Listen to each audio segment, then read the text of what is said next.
Hello Brooklyn, I'm Ari Kaghan, Democratic District Leader in 45th Assembly District in Southern Brooklyn, and tonight we are going to talk about community relations. Brooklyn is a beautiful borough. We live in the center of the universe. It's almost 3 million people. It's every nationality, religion, race possible. So it's a home to so many communities. And everything should be okay. We should not even talk about it. It should be automatic. But unfortunately, nothing is automatic in this life. And in order to improve community relations, in order for people just to talk to each other, just to acknowledge each other, just to learn about each other, sometimes it requires a very, very hard work. So tonight we are hosting a forum. It's called United We Stand. How Brooklyn communities can talk to each other, can cooperate for our better future and for our better presence, actually. And I invited tonight to this beautiful studio many prominent community leaders from every neighborhood of Brooklyn. They are already working on the ground, like we like to talk grassroots, bringing people together. That's why I invited all of them. I wanted to introduce all of my guests, and then each one of them will share their experience. So I wanted to introduce great leader in Pakistani American community. Her name is Erum Hanif. I want her to say a few words. Thank you, Ari. My name is Erum Hanif. I am Program Director at APNA Adult Daycare Center and APNA Brooklyn Community Center. We are basically a community center, and we are helping our community members in applying for their entitlements. Basically, I just want to give a little brief how we incorporated and how we established. So basically, initially we started a senior center by the name of APNA Adult Daycare Center. When we started a senior center in Brighton Beach, on Brighton 7th Street, people started coming to us, and there were so many difficulties because of the language, because of culture, and because of religion. They were not able to navigate through the social system. So we identified the need of having a community center in the Brighton Beach area, and we established a community center. So through our community center, we help them in applying for so many benefits and entitlements when it comes to Medicaid, Medicare, Social Security, disability, or food stamp. This is a little brief about what we are doing at a community center. Over to the next. My name is Ingrid Joseph, and I'm a civil court judge. I'm the supervising judge of the civil court in Brooklyn, located at 141 Roizin Street. It's known as the People's Court, where we address all the issues that affect their daily lives. My name is Brian Gotlieb. I've lived in Coney Island for the last 35 years. I'm the president and founder of Shorefront Toys for Tots, an organization that I created in my mother's memory in 1995. My mother passed in 1993 at the age of 52. And since we started, we've reached out to more than 40,000 children in terms of distributing holiday gifts during Christmas, Kwanzaa, Hanukkah, sponsor child safety programs, reading programs, and doing anything we can to help children succeed in the future. Yeah, my name is Shirley Aikens. I'm a resident of Carey Gardens. I am also a resident leader, in which I oversee a development of 689 units. That's over 1,000 some residents in my development. I also participate a lot within my community for its politicians' goals. I also have a seniors club in Coney Island, which is called Coney Island Senior Divas. My name is Irina Roizin. I came to Brighton Beach and Coney Island in 1976 as a child. Grew up there in the neighborhood with a dream to have a dance school that would be affordable for all the children in the community to study dance and arts. And I accomplished my dream, and the school is 32 years old, and it unites the children from all different backgrounds and religions. And we are so proud because our program is called World of Dance, where we introduce the community and all the kids to the culture of all countries that live in this neighborhood. Hi, good evening. My name is Tim Long. I work for New York City Department of Education. I retired. I worked there for 35 years. I lived in Bensonhurst almost 40 years. I am the chief advisor of Chinese American Social Service Center. I conduct a lot of workshops every monthly meetings, invite the city officials, the police officer, city, the other elect officials conduct a workshop for us. So helping our community members to get the most information. Later on, I'm going to talk about how we build a good relationship with our communities. And you're also a member of Community Board 11? Community Board 11 at Coney Island Hospital at JCH2. Okay. Hi, my name is Judge Stephen Mostofsky. I'm acting justice in the Supreme Court here in Brooklyn. I'm a lifelong Brooklynite, born in Brookdale Hospital, just moved a couple of 100 yards to the west. I now live in the Midwood community with my entire family. My grown children all live here in Brooklyn as well. I'm a justice, acting justice in the Supreme Court, where I serve in the mental hygiene part. I've been involved in many community organizations, the Jewish Community Council of Flatbush, as well as the Midwood Development Corporation, other organizations before I got on the bench, and now I'm doing my work on the court. My name is Joseph Bova. I am the Democratic District Leader of the 49th Assembly District, which encompasses the communities of Dyker Heights, Sunset Park, Bay Ridge, and Bensonhurst. I'm a lifelong resident of Dyker Heights, and I've served as the former chairman of Community Board 10 and the past president of the Bensonhurst Lions Club, just to mention a few. So now we are coming back to the main topic of our discussion, community relations, how different communities can cooperate for the benefit of all Brooklynites.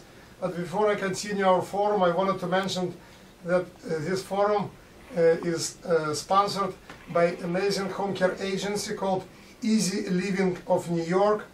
Again, I decided to invite each of these amazing community leaders because I believe we have a problem in Brooklyn. And the problem is sometimes people live across the street, even in the same building, in the same neighborhood, and they're not talking to each other. And the problem is not like language barrier, oh, they don't speak certain language. No, that's not true. Very often people speak the same language and they do not want to talk to each other, or do not understand each other, or have some kind of like predisposed views of various communities. And again, we'll start with APNA Community Center. When you say Brighton Beach, what community immediately comes to mind? Of course, Russian-speaking community. Yes, Russian-speaking Americans constitute a majority of residents of Brighton Beach. But it's a little secret, but it's not just Russian-speaking community lives in Brighton Beach. How about Pakistani-American community, Mexican-American community? A lot of American non-Russian-speaking Jews living in Brighton Beach area. And everybody else. So that's why I like hard work of organizations like APNA Brooklyn. It's called APNA Brooklyn Community Center. Each time I'm coming there, I see they service everybody, and they provide services for everybody, being like English language, for example, or like IDNYC program, or even events I saw you in the Brooklyn Public Library in Brighton first. Yes. Again, for everybody. So please talk about it a little bit. As Ari said, that Brighton Beach is not only full with the Russian-speaking community members, it has many other communities living together at Brighton Beach area, including Southeast Asian community members, Pakistani Asians, then Bangladeshi, Arabic-speaking, Spanish, and Mexican community members, Jewish community members. Similarly, we did partnerships with Brighton Beach Library in terms of taking our community members to Brighton Beach Library and getting the services which the library is providing. And I saw you and Pervez Siddiqui, the president of APNA Brooklyn Community Center in Shorefront Y, at a resource fair organized by Community Board 13. Yeah, we participated in the Shorefront Y resource fair. We have already did partnership with Shorefront JCC with their food pantry. And it is our second month that we are distributing grocery to the community members in partnership with Shorefront JCC. So we are open and we are working with all the other community organizations in better serving the community of Brighton Beach. Thank you. Thank you very much. So you see, this is the example, one of many examples how we can cooperate, you know, like when we're offering services of various organizations to everybody. That's how it should be. It breaks stereotyping, you know, like I was at the Brighton festival organized by APNA Brooklyn Community Center, and there were performances by Russian-speaking musicians. Yes. And like they invited everybody, and anybody from Brighton Beach could come and would be welcomed and embraced. Am I right? Yes, you're right. Thank you to Easy Living Home Care Agency of New York for sponsoring this forum. Phone number is 718-747-8685, and you will have very easy living, and you can provide better living for your loved ones, especially seniors and people with disabilities, if you use services of Easy Living of New York. Well, what we've tried to do is to make sure that each individual's case is heard and that we provide everybody with respect and dignity, regardless of what your ethnicity is or where you're from. Our job is to try to make sure that we communicate, because communication is the best way that we can work through our differences. We have in our court different languages, so that when you're coming to court, that you're not lost in the process because you're not able to communicate either to the judge or the arbitrator what your exact facts of your case are. So we've tried to do things to make sure that when we're talking or trying to resolve the matter, that everybody understands the process. We've tried to make sure that we have made signage on the floors as you come into the courtroom. Translation probably services. Absolutely. So that when you're not lost because you don't understand, we've provided signs with different languages, and we've provided interpreters who sometimes we have to call and order a particular language, Bengali to Cantonese to Creole, so that, yeah, to Russia, Polish. So there's a range of people who help to service the community to make sure that when you're approaching a judge, that you're not frightened or that you're not making assumptions that are going to be made by you. So that's one of the things that we try to do. And since you're a judge, I wanted to ask you one more question. Again, have you ever noticed that maybe it's an immigrant from another country where it was done differently? You know, in every country justice is done very differently, you know. And so some people coming to your courtroom and feeling that they would be like immediately ostracized because of how they look, what they're wearing, and the way they talk. How do you feel about these situations, especially when you're talking about newcomers, you know, like people who are in the country like for a few years? And the first thing we do is not ask anybody about their citizenship, and that's one of the issues that people are afraid of. And they're also afraid that if they came from a country that the justice system is not based on juries or based on a judge listening to all the facts from all the parties before deciding. The assumption is that when they come in, you're automatically going to determine that because of how you look or where you come from or what you're wearing, that your position is not worth listening to. Or someone already called you and said like, this is how this case should be decided. Okay, well, no, like, we have independent judges. Like governor, mayor, president, like Putin calling someone, you know? Okay. No, we have independent judges okay. who basically all have seminars to keep them abreast of the law, and then as a whole, we're all determined to give justice to the citizens of Brooklyn. So we listen to the facts, we apply it to the law, we try to balance the equities of each community as it comes in contact with the law. So we try to dispel that fear that this is, when you're coming to court, that somehow it's all going to be a negative process. So people should not be afraid No, to come to the court. Absolutely not. Okay. The People's Court, civil court, is where you can bring your cases. Thank you. Thank you so much. Brian, I was at several events you organized, Toys for Tots in the hospital and in various communities, and you already explained why you're doing this, and you're a member of Community Board 13, you're former chairman of Community Board 13, and I know that you like to bring people together. It's not easy to do, but first of all, the underlying principle behind Shorefront Toys for Tots is a child is a child is a child. Without regard to ethnic background, educational background, or any other type of category, child in need is a child in need, and that child's needs should be addressed without regard to any other factor. When I was chair of the community board, or with Judge Mostofsky serving on the school board, I was always trying to bring everybody to the table, trying to make sure that everybody had a voice and was able to express their opinion, their voice, their interests. And we realized that not every interest, goes through, not everybody gets their way. It's always a compromise.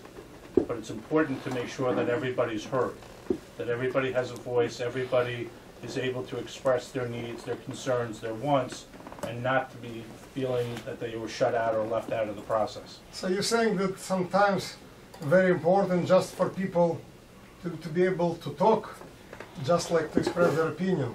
It's also important to listen and to be able to incorporate. Who should listen, by the way? Who? Everybody should listen. Everyone should be at the table. Everyone should not feel that they're being left out. Okay. Even if their opinion is not the one that prevails, but they're part of the process, and part of what their wants could be addressed the way they want it, and even if it's not the entire thing. Very good. We have Shirley Aikens. She's an amazing resident leader, and just recently she had a very successful family day, and she brought everybody, Russian-speaking residents of Coney Island, African Americans, Hispanic, Asians, you name it. So I know it's not easy, but your smile, your open heart, help people to feel like they're at home.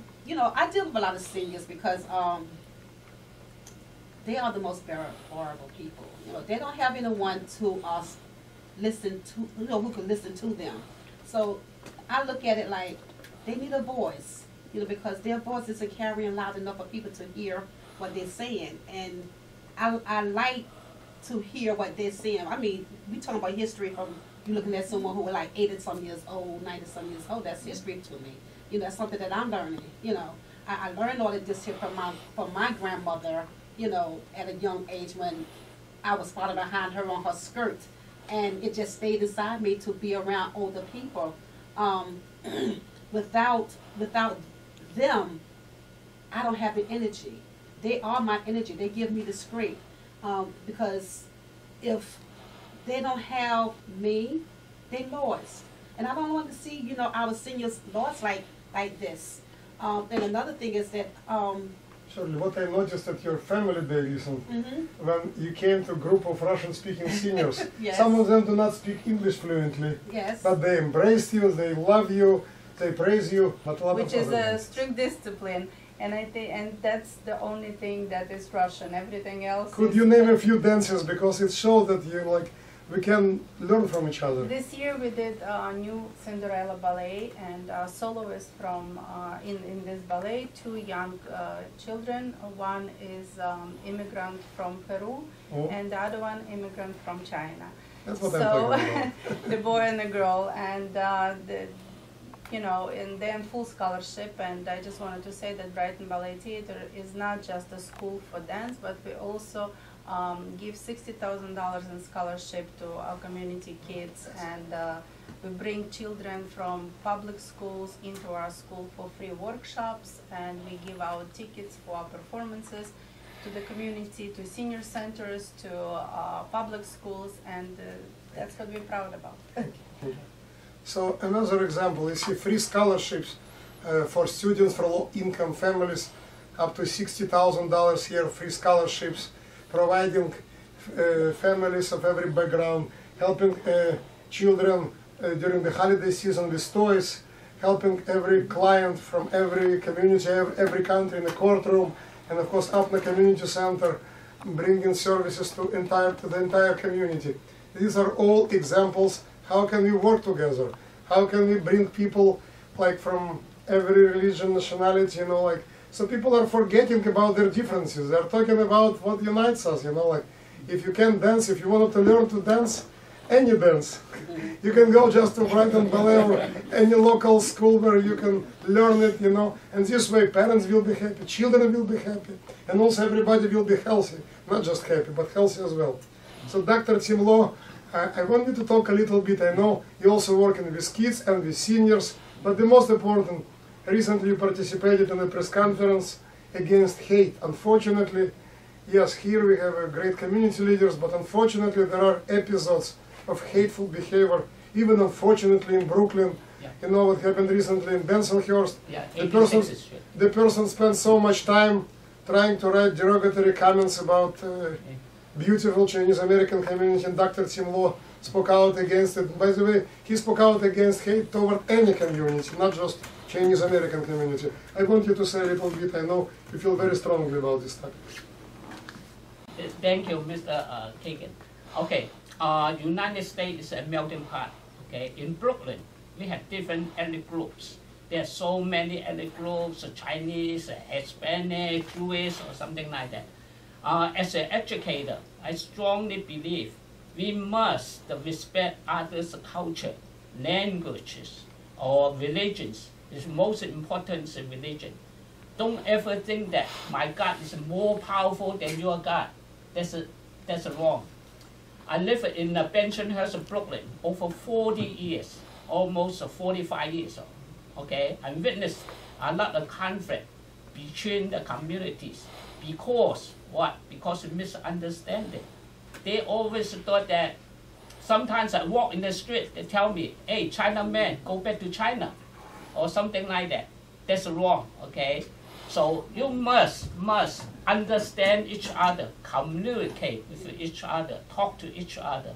To acting Supreme Court Judge Stephen Mostofsky, you're Jewish American, and if someone like Hispanic American, African American coming to your courtroom, should they be thinking, oh, he will not treat us like with respect and dignity because I'm not Orthodox Jew? I know what your answer, but still. When I was running for judge, so you know, everybody tries to heckle you at some point in line. Now, when you're another type of politician, somebody may ask, well, what are you going to do for me? So they'll say houses, safer streets. Judge really can't promise too many things. So one time I finally came up, I said, I'm going to be fair. And I never saw a look on a guy's face so dumbfounded that I actually had an answer that stopped him so quickly. And I think that's really my job. My job is to be fair and to make people comfortable. What the doctor was saying about people speaking the language, one of my most prized possessions, when my grandmother came here from Poland in her mid-20s, I have the notebook that she wrote when she went to night school to teach herself English. And is in script is all the English words, and when she couldn't pronounce a word in English, she wrote in Yiddish using Hebrew letters on top how to transliterate it, and I have that. So although nobody can understand me because I have a Brooklyn accent, everybody in my family was able to understand my grandmother, who came from Poland and spoke a wonderful English. And the last year I did a lot of traveling around Brooklyn to different areas, and one thing that I noticed the most was that I had been or known people that lived in many of these areas, and the other thing was I noticed that how much, again, Brooklyn was alike. We had the same problems in the same areas, how a lot of areas with different religions and different cultures spread into other areas, and how people needed to get along with each other. Well, in our club, our community is 51% Asian, and that is due to reapportionment, and that happens every 10 years. And we, just go with the flow. We try to engage people in the community to be involved politically, to register to vote at the very least, and to be politically active as much as time allows them to be. I'm very proud that we have our first Asian American president of our Stars and Stripes Democratic Club, Irina, and she's an up-and-coming star in our community. But by extension of the Democratic Club, we also, through our elected officials, Assemblyman Peter Abadi, Councilman Justin Brannon, and Mark Traeger, are able to bring funding into the communities to enhance the neglect that may have existed beforehand, and to fund programs that are needed in social services, in child services, in infrastructure. And each time you see hate, you see division, you have to call it like it is. And again, people who are in this studio, and thank you to Brick Studio. Thank you to Easy Living Home Care Agency for making it happen, and doing everything possible to prevent tensions and to show example. How can we communicate? How can we work together?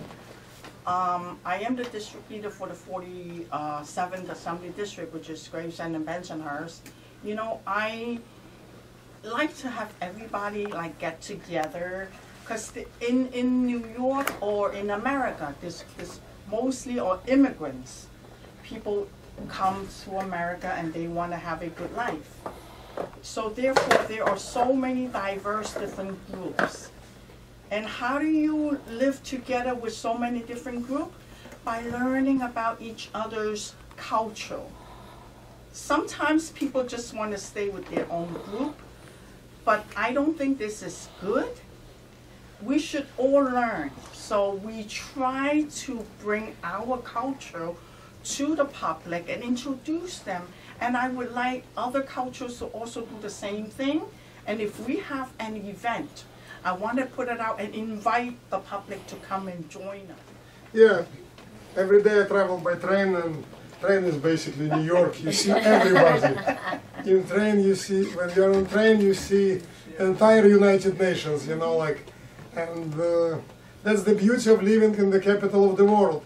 And we all need to learn from each other, you know, like, and it's not just cuisine, it's not just like Italian cuisine or like kosher food or Russian restaurant or Chinese food is amazing, but it's also, you know, like saying hello to each other, smiling to each other, you know, like saying, how can I help you? And most of the people in New York, in my experience, are very friendly. So like my first experience, my second day in New York City, African-American young guy just showed me how to get from one subway station to another. It was completely different road. He didn't need to do it. He basically almost held my hand and said, no, you don't speak English, let's go. And like it took him a while, and I was so impressed, like I couldn't explain what I want. I just said, how can I get to this subway? Our train, Rector Street I needed. And he walked me all the way till subway station. I was amazed, and again, most New Yorkers are well known by their friendship, you know. But unfortunately, again, the reality is not everybody is like this, you know. Unfortunately, there are some people who are just jerks, you know. And but overwhelming majority are good people, good heart. And all community leaders that are speaking tonight, you see so many good examples, good character, good community projects. And we have much more in common than something that divides us. I wanted to praise again, to thank Easy Living Home Care Agency of New York, and very easy phone number 718-747-8685, even easier website www.easylivingny.com. And if you want yourself or your little bit older relatives, you know, like here everybody's saying like senior citizens, golden age, and I like it this way. So just contact Easy Living and you will have golden age, you know, like, and it's I think that's the best way here to make easy living for all of us is to be able to communicate. I wanted to thank each one of you. If someone wants to say something by the end, I would appreciate. You know, I'm taking most of your time, and I got this big chair. Like, and you got not such a big chairs, you know, like, but I wanted to thank, of course, Brick for doing this show. I believe maybe it's the first show, but not the last one. Someone learned something from this one. We do not expect miracle overnight, but the best way to learn about each other is to ask questions, to learn about heritage. And this is the beauty of our city. So thank you so much. And again, I see you again. We'll try to do it all over again. Thank you to each one of you, not just for coming tonight, but for doing what you are doing, for helping every person, for bringing communities together, and for showing example. You're doing it not just by words, but by your actions. You're in my opinion, the best of what New York can offer. Thank you so much. Thank you.